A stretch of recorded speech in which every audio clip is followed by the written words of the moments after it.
di sini dengan Intan Nur Elitsa dengan NIM 2151207 tingkat 1 kelas A Pendidikan Matematika. Nah, dalam video kali ini saya akan bahas tentang sudut rangkap trigonometri. Nah, alangkah baiknya kita tahu dulu nih apa itu sudut rangkap. Sudut rangkap bisa juga disebut dengan sudut rangkap dua atau sudut ganda adalah perkalian bilangan bulat terhadap sebuah sudut. Sudut ganda biasa dinyatakan dalam sudut 2A. Perbandingan trigonometri untuk sudut ganda yaitu sin 2A, cos 2A, dan tangan 2A dapat dinyatakan dalam perbandingan trigonometri sudut tunggalnya yaitu sudut A. Ekspresi trigonometri yang melibatkan sudut 2A dan sudut A inilah yang disebut dengan rumus trigonometri sudut ganda. Selanjutnya, rumus-rumus dari sudut rangkap. Yaitu yang pertama ada rumus dari sinus, dimana yaitu sinus 2 alfa sama dengan sin alfa ditambah alfa sama dengan 2 sin alfa kali cos alfa. Mengapa bisa didapatkan seperti itu? Nah, ini ada jalannya, yaitu jalannya seperti ini. Ini didapatkan dari, kita tulis ulang saja ya, bahwa sin 2 alfa itu sama dengan sin alfa ditambah alfa. Nah, bisa ditulis seperti ini. Nah, sin alfa ditambah alfa ini didapatkan dari, kita tulis saja.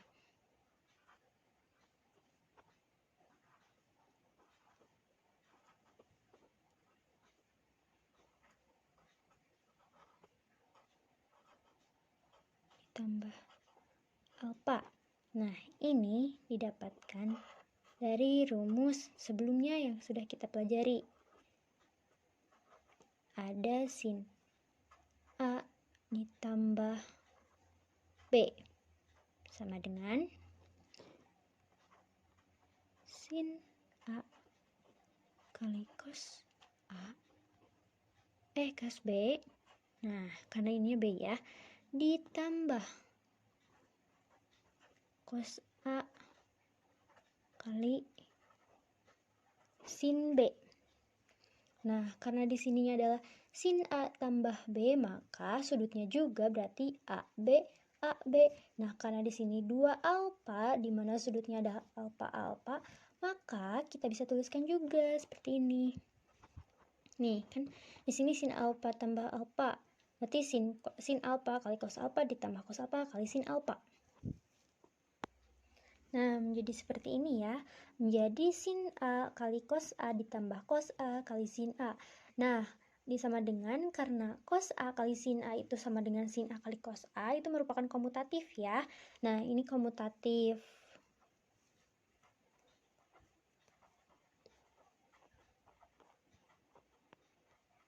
Berarti karena di sini ada 2, maka kita tulis saja di sini 2 dikali sin A kali cos A. Nah, udah ketahuan nih, ini sama dengan ini. Nah, rumus ini didapatkan dari sini. Begitu cara mendapatkannya atau jalannya. Maka, sin 2 alfa itu sama dengan sin alfa tambah sin alfa sama dengan juga 2 sin alfa kali cos alfa. Nah, di sini ada 2 contoh dari sinus. Contoh yang pertama yaitu sin 4 alfa. Jika kita menemukan sin 4 alfa berarti sama dengan kita lihat rumus. Ada sin alfa ditambah alfa. Berarti karena 4 alfa berarti 2 alfa ditambah 2 alfa.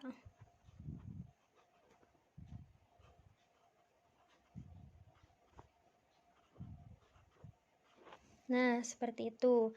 Karena sin 2 alfa ditambah 2 alfa itu juga bisa ditulis menjadi 2 kali sin 2 alfa kali cos 2 alfa. Nah, seperti ini. Jadi sin 4 alfa itu sama dengan sin 2 alfa ditambah 2 alfa sama dengan 2 kali sin 2 alfa kali cos 2 alfa. Kemudian ada lagi contoh yang kedua yaitu 2 kali sin 15 dikali cos 15. Nah, kita lihat nih di atas nih. Karena 2 sin alfa kali cos alfa itu sama dengan sin alfa ditambah alfa atau sama dengan sin 2 alfa, maka kita masukkan saja menjadi ini dulu nih, biar lebih mudah. Jadi sin 15, karena sudutnya 15 ya, tambah 15 sama dengan sin 30 derajat. Nah, karena di sini udah tahu nih ya, sin 30 derajat itu berapa? Karena 30 derajat itu merupakan sudut istimewa. Berarti sin 30 derajat itu sama dengan setengah. Nah, udah deh. Berarti 2 kali sin 15 kali cos 15 itu sama dengan setengah atau sin 30 derajat. Nah, yang kemudian ada rumus kedua yaitu kosinus. Dimana di sini ada cos 2 alfa. Cos 2 alfa di sini sama dengan 1 kurang 2 sin kuadrat alfa sama dengan 2 cos kuadrat alfa kurang 1 sama dengan cos kuadrat alfa dikurangi sin kuadrat alfa. Nah, untuk cos 2 alfa ini juga bisa kita dapatkan dengan rumus kayak tadi pada sinus. Nah, tapi untuk kosinus dan tangen ini saya tidak menjelaskannya. Itu dijadikan latihan buat kalian untuk mencarinya sendiri ya.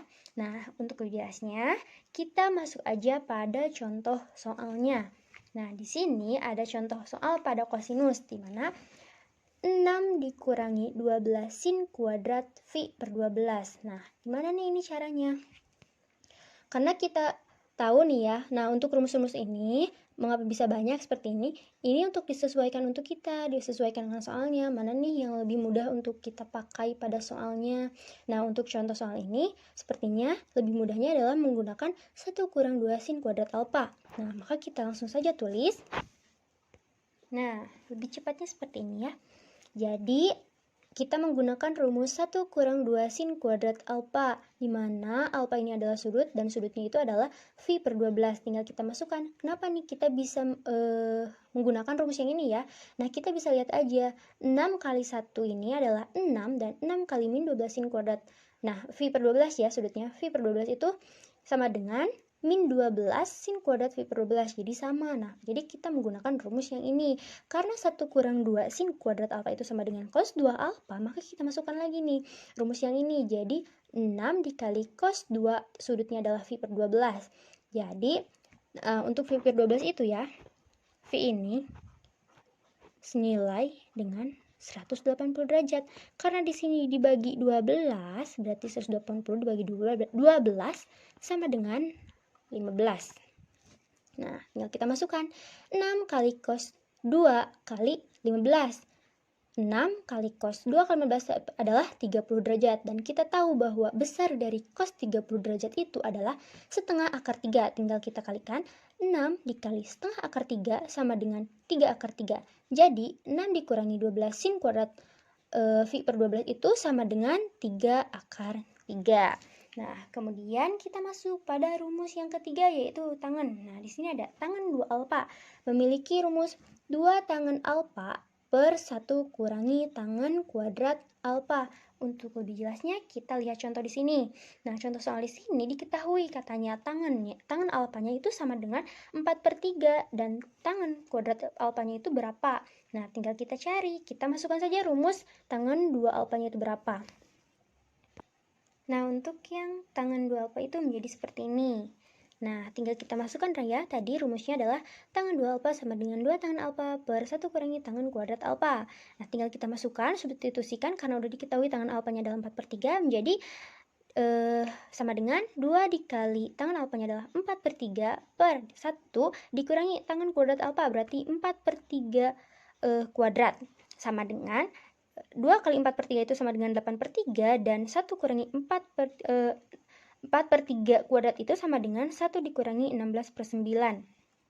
Kemudian dihasilkan 8/3 dibagi min 7/9. Nah, ini bisa min 7/9 itu karena operasi yang ini harus kita samakan dulu penyebutnya. Maka dihasilkan menjadi min 7/9. Karena ini berupa operasi pembagian, bisa kita ubah nih menjadi operasi perkalian. Namun, yang bawah ini kita ubah pembilang menjadi penyebut dan penyebut menjadi pembilang.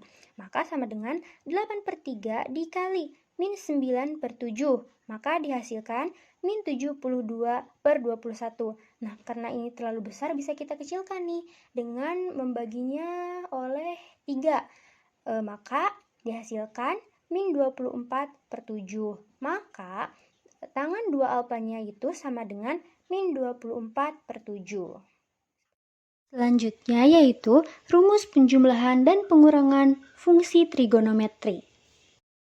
Nah, untuk penjumlahan dan pengurangan fungsi trigonometri, ada penjumlahan dan pengurangan sinus, ada penjumlahan dan pengurangan kosinus, dan ada penjumlahan dan pengurangan dari tangen. Untuk penjumlahan dari sinus, rumusnya 2 kali sin A tambah B per 2 dikali cos A kurang B per 2. Kemudian pengurangannya sinus ada sin A dikurangi sin B sama dengan 2 dikali cos A tambah B per 2 dikali sin A kurang B per 2. Untuk penjumlahan kosinus ada kosinus A ditambah kosinus B sama dengan 2 cos A tambah B per 2 dikali cos A kurang B per 2. Kemudian pengurangan kosinus yaitu kosinus A dikurang cos B sama dengan min 2 sin A tambah B per 2 dikali sin A kurang B per 2. Kemudian ada penjumlahan dari tangen, yaitu tangen A ditambah tangen B sama dengan 2 sin A tambah B per cos A tambah B ditambah cos A kurang B. Kemudian untuk pengurangannya, tangen A dikurangi tangen B sama dengan 2 sin A kurang B per cos A tambah B ditambah cos A kurang B. Nah, untuk ini wajib kalian hafalkan untuk bisa memudahkan mengerjakannya. Nah, cara mudah menghafalkan dari rumusnya kita lihat saja nih, karena ini sama ya. Nah, untuk sin, penjumlahan sin berarti sin cos. Untuk pengurangan sin adalah kosin. Untuk penjumlahan cos yaitu cos. Dan untuk pengurangan dari cos adalah min sin. Jadi sama ya untuk dua kalinya.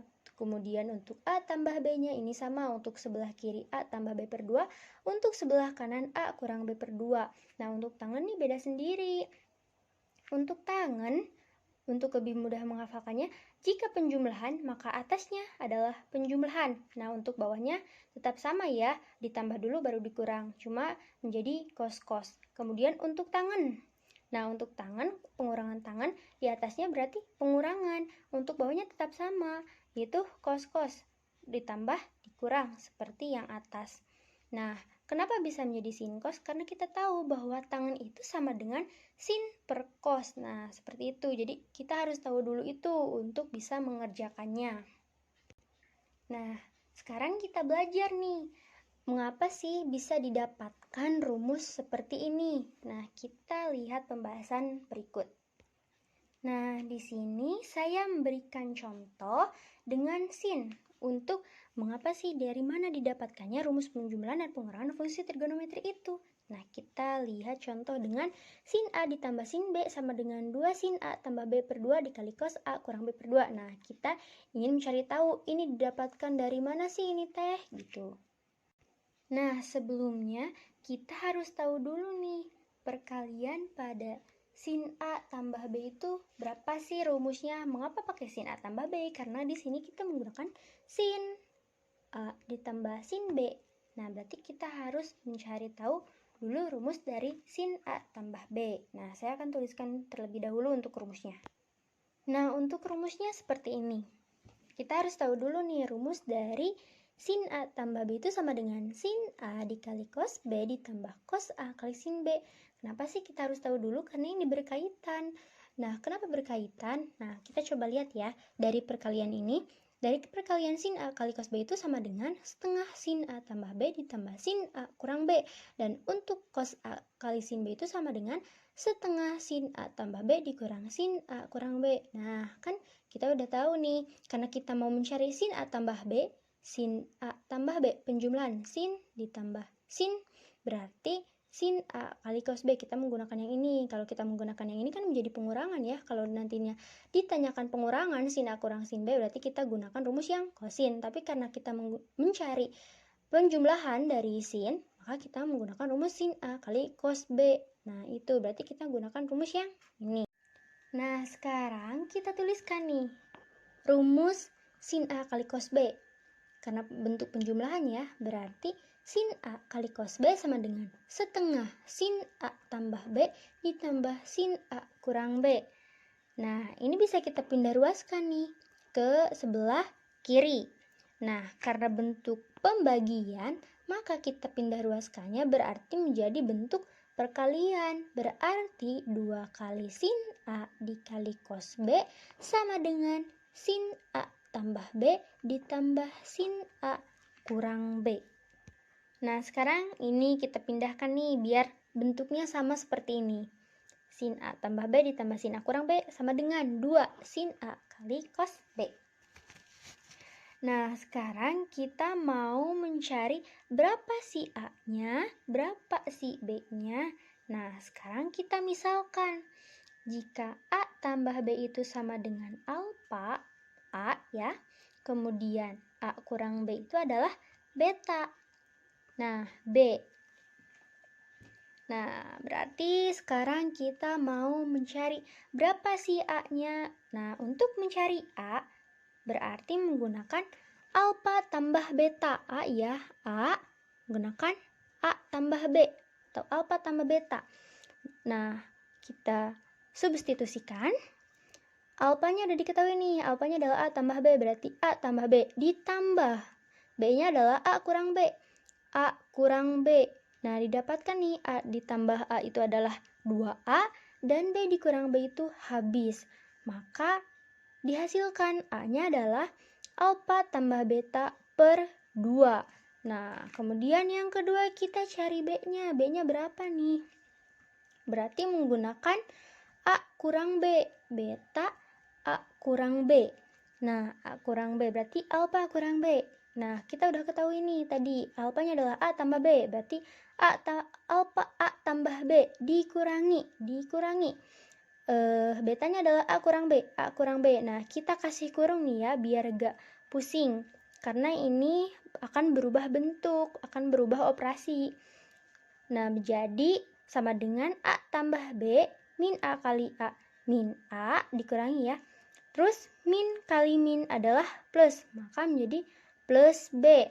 Maka A dikurangi A habis dan B ditambah B adalah 2B.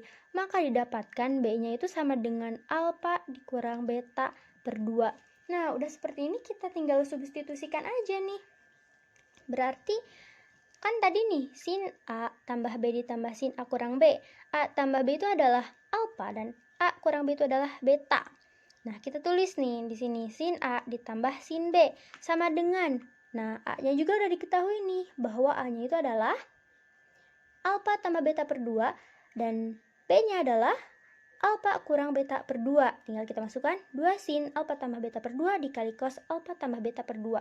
Di mana rumus ini adalah sama seperti ini. Jadi, rumus ini didapatkan dari sini. Seperti itu. Cara mendapatkannya ini jadi sama ya, seperti itu. Nah, sekarang kita dikasih contoh soal latihan nih. Dari penjumlahan dan pengurangan tadi ya, dari rumus yang tadi. Nah, karena kita udah tahu rumusnya seperti apa, jadi kita seharusnya bisa mengerjakan ini. Untuk yang pertama, kita akan mengerjakan yang sin 105 derajat ditambah sin 15 derajat. Untuk yang pertama, kita masukkan dulu rumus dari penjumlahan sinus. Nah, untuk cara mengerjakan soal pertama itu seperti ini. Kita tuliskan dulu rumusnya seperti apa ya, agar sambil kita belajar menghafalkan rumus. Tapi jika kita udah tahu rumusnya seperti apa, cara menjalankannya seperti apa, boleh kita langsung aja untuk mengerjakannya. Tapi di sini kita harus menghafalkan rumus. Berarti sin 105 derajat ditambah sin 15 derajat itu kita masukkan rumusnya yaitu 2 kali sin A tambah B per 2 dikali cos A kurang B per 2. Di mana sudutnya itu A-nya adalah 105 derajat dan B-nya adalah 15 derajat. Maka sama dengan 2 kali sin A 105 ditambah B 15 per 2 dikali cos A 105 dikurangi B adalah 15 per 2 sama dengan 2 kali sin 120 per 2 dikali cos 90 per 2 sama dengan 2 kali sin 60 dikali cos 45. Nah, kita udah tahu nih sin 60 berapa, cos 45 itu berapa. Tinggal kita kalikan semua, berarti sama dengan 2 kali setengah akar 3 dikali setengah akar 2. Sama dengan setengah kali setengah itu adalah 1/4 ya. Jadi 2 kali 1/4 akar 6 sama dengan setengah akar 6. Jadi ini isinya. Maka sin 105 derajat ditambah sin 15 derajat itu sama dengan setengah akar 6. Kemudian kita masuk pada soal yang kedua, yaitu pengurangan dari kosinus. Ada cos 225 derajat dikurangi cos 135 derajat.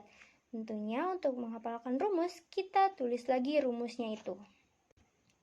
Nah, untuk contoh soal kedua, kita masukkan rumusnya.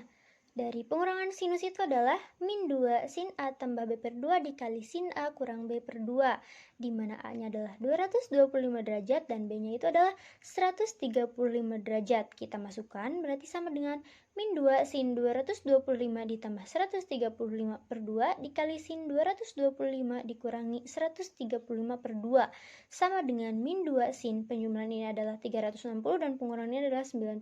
Kita bagi 2 keduanya, berarti sama dengan min 2 sin 180 derajat dikali sin 45 derajat. Dan di sini juga kita telah tahu bahwa sin 180 derajat itu senilai 0 dan sin 45 derajat itu senilai setengah akar 2. Nah, karena di sini berbentuk perkalian dan ada bilangan 0, maka hasilnya adalah 0. Karena bilangan sebanyak apapun, setinggi apapun, jika dikalikan 0, maka hasilnya adalah 0. Kemudian untuk latihan yang ketiga ada penjumlahan tangan. Seperti biasa kita masukkan dulu rumusnya. Nah, untuk soal yang ketiga kita masukkan rumusnya. Dari penjumlahan tangan itu adalah 2 sin A tambah B per cos A tambah B ditambah cos A kurang B. Tinggal kita masukkan, A-nya adalah 105 derajat dan B-nya adalah 15 derajat. Berarti sama dengan 2 sin 105 ditambah 15 per cos 105 ditambah 15 ditambah cos 105 dikurangi 15.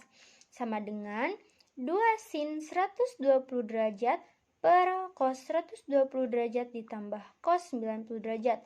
Nah, untuk sin 120 derajat ini dan cos 120 90 derajat ini kita udah tahu nih besarnya berapa. Tinggal kita kalikan, berarti sama dengan 2 kali setengah akar 3 per min setengah ditambah 0. 2 kali setengah akar 3 itu adalah akar 3 dan min setengah ditambah 0 itu adalah min setengah. Maka didapatkan sama dengan berbentuk pembagian ya. Kita ubah menjadi berbentuk perkalian, maka yang setengah berubah bentuk dari pembilang menjadi penyebut dan penyebut menjadi pembilang. Berarti akar 3 dikali min 2 per 1 sama dengan min 2 akar 3. Maka tangan 105 derajat dan ditambah tangan 15 derajat itu sama dengan min 2 akar 3. Nah, itu untuk beberapa penjelasan tentang sudut rangkap trigonometri. Semoga video ini ada manfaatnya untuk kita semua dan sampai jumpa kembali.